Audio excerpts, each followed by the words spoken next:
이 문제는 22년도 22번 문제에 해당이 됩니다.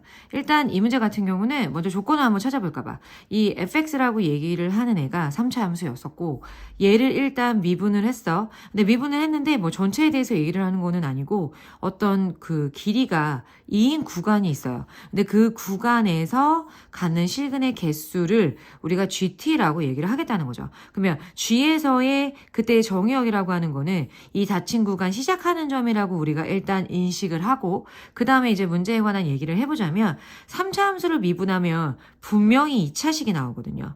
근데 2차식에서 어떤 제한된 구간에서의 어떤 실근의 개수에 관한 얘기인 건데 여기 나를 가만히 보자면 G에다가 어떤 값을 집어넣었어. 그 다음에 G에다가 어떤 값을 집어넣었어. 근데 그게 두 개가 나왔다는 거지. 그러면 이 어떤 값이라고 하는 부분을 내가 만약에 알파라고 만약에 생각을 해보자. 알파라고 생각을 해보면 알파부터 시작해서 알파 플러스 2 사이에 2가 있어야 되는데 이게 2차기 때문에 뭐 이런 식으로 4차식으로 꿀렁꿀렁 두 개씩 여러 개 나올 수 있는 경우가 아니라는 거야. 그렇기 때문에 이 두 개인 상태를 일단 생각을 해보면 이 지금 선생님이 설명했던 것처럼 이 부분의 값은 동일할 수밖에 없다라고 일단 제일 먼저 생각을 하셔야 돼요.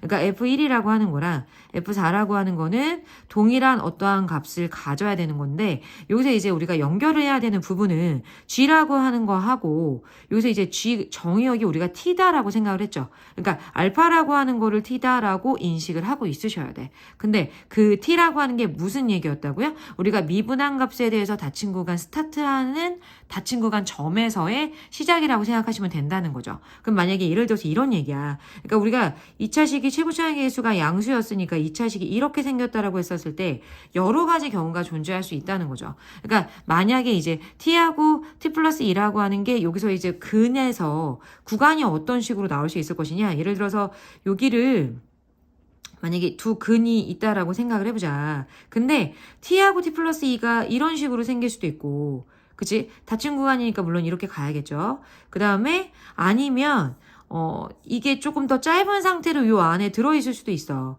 아니면 만약에 여기 꽉 껴있게 이 부분이 될 수도 있다는 거야. 그러니까 여러 가지 경우가 있는데 가장 가능성 있는 애를 선생님은 먼저 해야 된다고 생각합니다.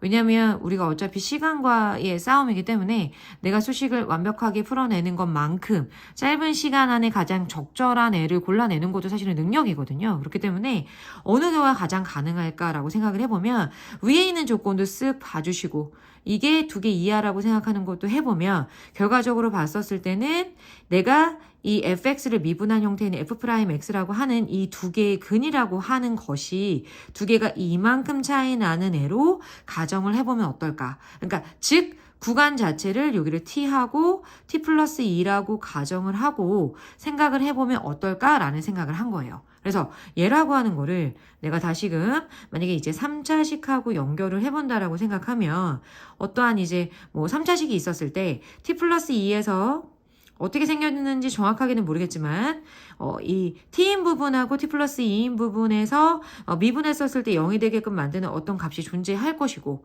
근데 지금 아까 얘기했었던 게 f1하고 f4가 동일하기 때문에 얘를 만약에 1이라고 가정을 하면 얘는 이만큼 차이가 나기 때문에 여기는 우리가 3이라고 가정이 가능하며 그 다음에 여기 부분은 우리가 4다라고 생각할 수 있는 부분이겠죠. 이 4라고 하는 부분하고 1하고 이제 동일한 상태가 되는 것인데 그때의 값을 우리가 뭐라고 생각할 수 있을 것이냐. 그지? 근데 선생님이 알파랑 t라고 같다라고 생각한 거 기억하시죠? 그죠? 그럼 여기 스타트 부분이라고 생각했는데 미분했었을 때 첫 번째 스타트 부분은 우리가 1이다 라고 생각을 하고 맨 처음에 풀고 있는 상태입니다. 그러면 여기 지금 결과값이라고 하는 것도 이러한 3차 함수의 f1 값도 우리가 1이다 라고 만약에 생각을 하고 문제를, 그러니까 식을 써내려간다라고 생각을 하게 되면 어떤 식으로 표현이 가능하냐.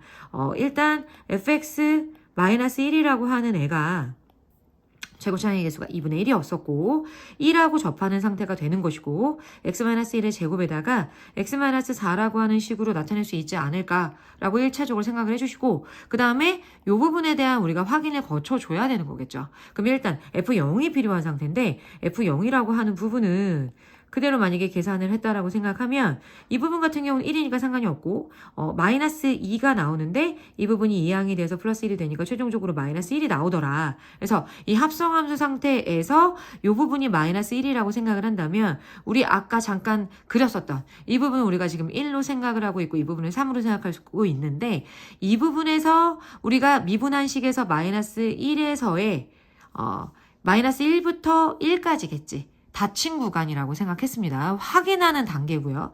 마이너스 1부터 시작해서 플러스 1까지에서의 실근의 개수가 한 개인 거는 맞다는 거죠. 1이 걸쳐지고 있는 상태였기 때문에. 그러면 이 부분 만족시키고 모든 부분을 만족을 시키기 때문에 우리가 이 식이라고 하는 부분이 우리가 최종적으로 구하고자 하는 fx의 부합을 한다라고 생각을 하시고 f5를 구한다라고 생각을 하게 되면 f5라고 하는 거는 이게 지금 4, 16이니까 8이 나오고 여기 마이너스 1을 최종적으로 넘기셔서 9라고 하는 f5의 값이 귀결될 수 있다라고 생각할 수 있다는 거죠. 선생님은 가장 가능성이 높은 애를 제일 먼저 계산을 하셨고 그러니까 우왕좌왕 맨 처음에 말이 안 될 것 같은 거를 먼저 찾아보지 마시고 우리가 답지처럼 풀 수는 없습니다. 그러니까 혼자서 검증할 때는 괜찮은데 혼자서 문제를 풀 때는 가장 가능성이 있는 애를 제일 먼저 건드리시는 것이 좋을 것 같아요.